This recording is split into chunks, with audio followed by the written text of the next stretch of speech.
কল্পনার জগতে একটা দোকান খোলা হলো আর লেখা হলো হাজব্যান্ড ফর সেল, অর্থাৎ নারী তার পছন্দমতো পুরুষ জীবনসঙ্গী হিসেবে কিনে নিতে পারে। এই ষষ্ঠ তলার দোকানে একটাই নিয়ম, নিচতলা থেকে দ্বিতীয় তলায় গেলে পূর্বের তলায় আর ফিরে যাওয়া যায় না। একটা নারী প্রথম তলায় গিয়ে দেখলো এখানকার সকল পুরুষ ভদ্র এবং সুদর্শন। তারপর নারী দ্বিতীয় তলায় গিয়ে দেখলো এখানকার সকল পুরুষই ভদ্র, সুদর্শন এবং চাকরিজীবী। নারী তৃতীয় তলায় গেল এবং গিয়ে দেখলো এখানকার সকল পুরুষ ভদ্র, সুদর্শন, চাকরিজীবী এবং এক নারীতে আসক্ত। নারী ভাবলো চতুর্থ তলায় হয়তো ভালো কিছু আছে এবং সে চতুর্থ তলায় গিয়ে দেখলো সত্যি সেখানে ভালো কিছু, কারণ এখানকার সকল পুরুষ ভদ্র, সুদর্শন, চাকরিজীবী, এক নারীতে আসক্ত এবং শিশুপ্রেমিক।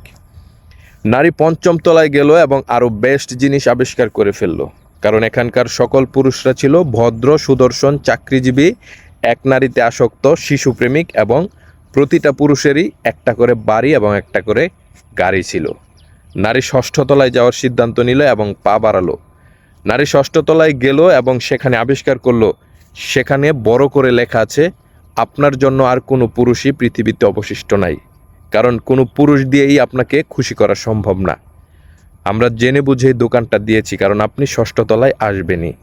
মোরাল অফ দ্য স্টোরি, কেউ আপনার জীবনে পারফেক্ট হয়ে আসবে না। যেটা আপনার জীবনে চলে আসছে সেটাই পারফেক্ট। আর গল্পটা শুধুমাত্র নারীর জন্য প্রযোজ্য নয়।